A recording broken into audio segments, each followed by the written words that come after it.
Die römische Besatzungsmacht wurde ab ca. 300 nach Christus immer mehr und mehr von den sogenannten Barbaren in ihre ursprünglichen Heimatländer zurückgetrieben. Es entstand also ein Machtvakuum, welches ausgefochten wurde von rivalisierenden Stämmen, darunter die Burgunder und auch die Alemannen. Selbst Karl der Große besaß einmal die Ländereien der heutigen Schweiz. Die Schweiz gehörte also zum Frankenreich. Ein Überbleibsel dieser Zeit ist noch der heutige Name unserer Währung, der Franken. Ab 1270 erhebt sich im Osten eine neue Macht. Österreich, oder damals bekannt unter dem Namen Habsburg, wurde zur damaligen Supermacht. Und auch große Teile des schweizerischen Gebietes gehörten zum Einflussbereich von Habsburg. Nennen wir die damalige Bevölkerung der Einfachheit halber Schweizer. Die Schweizer Bevölkerung war ausschließlich von der Landwirtschaft abhängig.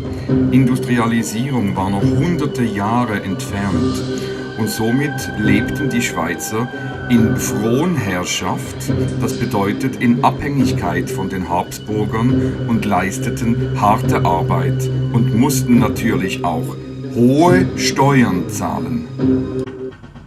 Einer verwegenen Gruppe von Schweizern war das eindeutig zu viel. Die Urkantone Uri, Schwyz und Nidwalden schickten Vertreter auf die sogenannte Rütliwiese, um dort ihre Unabhängigkeit gegenüber dem Weltreich Habsburg zu verkünden.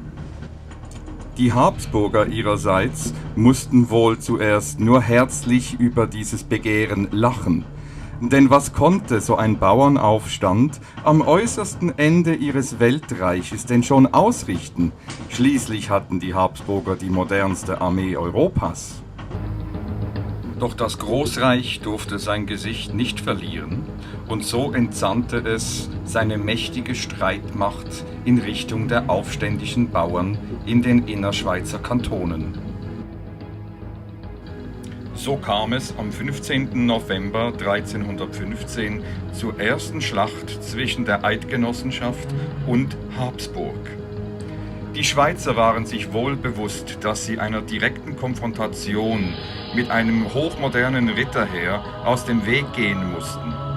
Darum verschanzten sie sich bei Moorgarten in den Wäldern und versteckten sich hinter den Felsen. Die Eidgenossen scherten sich nicht um eine traditionelle Schlachtordnung.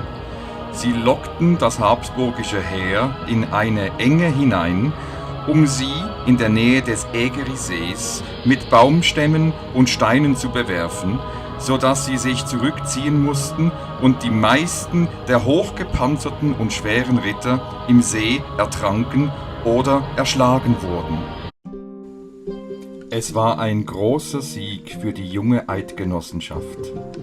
So schrieben Bauern aus den Urkantonen der Schweiz, Uri, Schwyz und Nidwalden, Weltgeschichte, indem sie sich gegen ein Weltreich erhoben und wider Erwarten das tapfere und hochgerüstete Ritterheer der Habsburger bei Moorgarten besiegten. Dieses Leuchtfeuer der Freiheit sollte andere Orte dazu überzeugen, ebenfalls der Eidgenossenschaft beizutreten. Und so wuchs die heutige Schweiz immer weiter und wurde größer und größer.